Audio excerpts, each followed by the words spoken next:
প্রিয় সুধী, অনুষ্ঠানের এই পর্যায়ে বক্তব্য নিয়ে মঞ্চে আসছেন মোহাম্মদ আমির হোসেন জামাতের হেদায়েতুন্নহ। মঞ্চে আসছেন মোহাম্মদ আমির হোসেন জামাতের হেদায়েতুন্নহ। পরবর্তী বক্তা হিসেবে উপস্থিত থাকবেন মোহাম্মদ কাউসার আহমদ।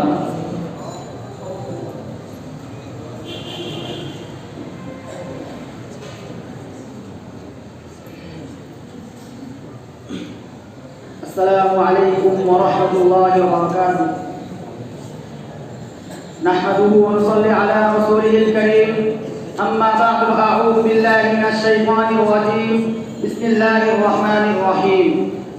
وما لكم لا تقاتلون في سبيل الله وقال رسول الله صلى الله عليه وسلم إذا تركتم الجهاد فسلط الله عليكم الذلة أو كما قال عليه الصلاة والسلام.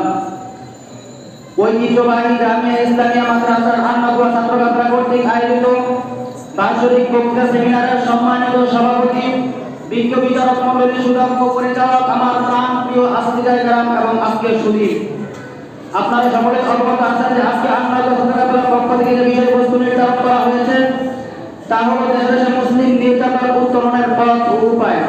আল্লাহ পাক তৌফিক দান করেন, নির্ধারিত সময়ের মধ্যে কিঞ্চিত আলোকপাত করার প্রয়াস করব ইনশাআল্লাহ তাআলা। প্রিয় উপস্থিতি, কুয়াশাচ্ছন্ন দিকে রয়েছে এখানে সারা পৃথিবী। রক্তিম সূর্যটার ঐশ্বর্য হারিয়ে দিচ্ছে অনেক আগে থেকেই।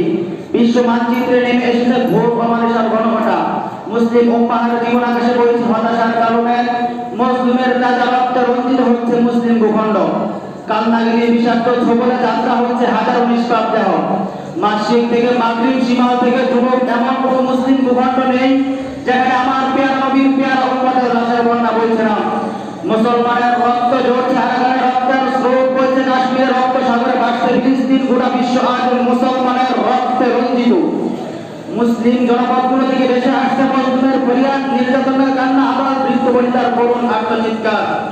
মুহতারাম হাজিরিন, আপনারা লক্ষ্য করুন, ওই Iraq, Arakan, Bosnia, Chechnya, Gujarat, ফিলিস্তিন, কাশ্মীর, লেবানন সহ বিশ্বের মুসলিম প্রান্তগুলোতে কেবল নির্যাতন আর নিপীড়ন।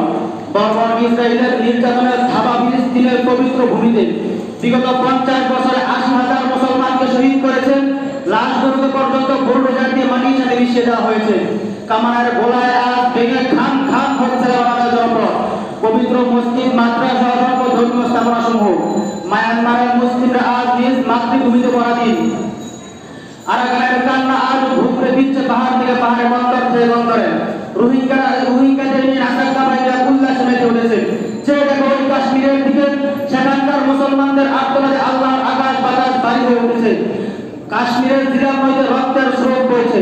ইরাক আজ বিধ্বস্ত মৃত্যুপুরী। মুহতারাম হাজিরিন, আজ বিশ্বে মুসলিমদের নির্যাতনের চিত্র করে ধরলে শরীরে কম্পন সৃষ্টি হয়ে যায়। আমার মা বোনদের রাস্তায় এনে উলঙ্গ করে ধর্ষণের পর আগুন লাগিয়ে দিচ্ছেন। বুকের সন্তানকে মায়ের সামনে মেরে ফেলছেন। ওই হায়নারের দলে মায়ের সামনে মেয়েকে, মেয়ের সামনে মাকে ধর্ষণের সিল মেরে দিচ্ছে। মুহতারাম হাজিরিন, মুসলমানের রক্ত নিয়ে হেরে গেলে বেঁচে উঠেছেন। খুন যখন লুটপাটের মহড়া প্রদর্শন করছেন, মুসলিমরা চিৎকার করে বলছেন, রব্বানা আখরিজনা মিন হাযিহিল ক্বরয়াতি যালিমি আহলুহা। সংগ্রামী সাথী বন্ধুগণ, কোথায় আজকে জাতিসংঘ, কোথায় মানবতার দলদারীরা? লাখ লাখ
জাতির উত্তরণের একমাত্র পথ হচ্ছে